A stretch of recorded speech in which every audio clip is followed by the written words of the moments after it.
പള്ളിവാസൽ പഞ്ചായത്ത് പരിധിയിൽ വരുന്ന ചിത്തിരപുരത്ത് പ്രവർത്തിക്കുന്ന ഗോകുലം പാർക്ക് എന്ന സ്വകാര്യ റിസോർട്ടിൽ നിന്നും ശുചിമുറി മാലിന്യം ജനവാസ മേഖലയിലൂടെ ഒഴുകുന്ന മുതിരപ്പുഴയാറിന്റെ കൈത്തോട്ടിലേക്ക് ഒഴുക്കിയെന്നാണ് പരാതി. മാലിന്യ ടാങ്കിൽ നിന്നും മാലിന്യം പൈപ്പിന് സമാനമായ വസ്തുവിലൂടെ തോട്ടിലേക്ക് ഒഴുക്കിയെന്നാണ് പരാതി. പവർ ഹൗസ് ഭാഗം വരെ മാലിന്യം ഒഴുകിയെത്തിയതായി പറയപ്പെടുന്നു. സംഭവം പ്രദേശവാസികളുടെ ശ്രദ്ധയിൽപ്പെട്ടതോടെ അന്വേഷിച്ചെത്തിയപ്പോഴാണ് വിവരം പുറത്തറിയുന്നത്. തുടർന്ന് ഗ്രാമപഞ്ചായത്ത് അധികൃതരെ വിവരം അറിയിച്ചു. തുടർന്ന് പള്ളിവാസൽ ഗ്രാമപഞ്ചായത്ത് അധികൃതരും ആരോഗ്യവകുപ്പും പോലീസും സ്ഥലത്തെത്തി. മാലിന്യം ഒഴുക്കിയ സ്ഥാപനത്തിനെതിരെ നടപടി സ്വീകരിക്കുമെന്ന് പള്ളിവാസൽ ഗ്രാമപഞ്ചായത്ത് പ്രസിഡന്റ് VG പ്രതീഷ് കുമാർ പറഞ്ഞു.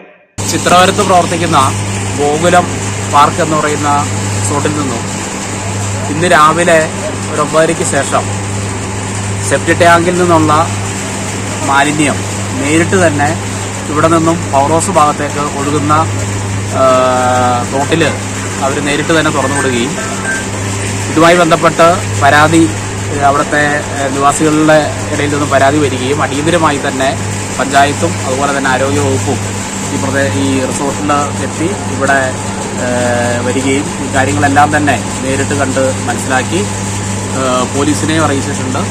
തുടർന്ന് പള്ളിവാസൽ ഗ്രാമപഞ്ചായത്ത് ഇതുമായി ബന്ധപ്പെട്ട് അതിശക്തമായിട്ടുള്ള നടപടികൾ എടുക്കാൻ വേണ്ടി തീരുമാനിച്ചിട്ടുമുണ്ട്.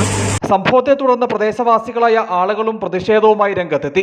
ജനവാസ മേഖലയിലൂടെ ഒഴുകുന്ന കൈത്തോട്ടിലേക്കാണ് മാലിന്യം തുറന്നുവിട്ടത്. വിവിധ ആവശ്യങ്ങൾക്ക് കുടുംബങ്ങൾ കൈത്തോട്ടിലെയും മുതിരപ്പുഴയിലെയും വെള്ളം ഉപയോഗിക്കുന്നുണ്ട്. വിഷയത്തിൽ ശക്തമായ നിയമ നടപടി സ്വീകരിക്കണമെന്നാണ് പ്രദേശവാസികളുടെയും ആവശ്യം.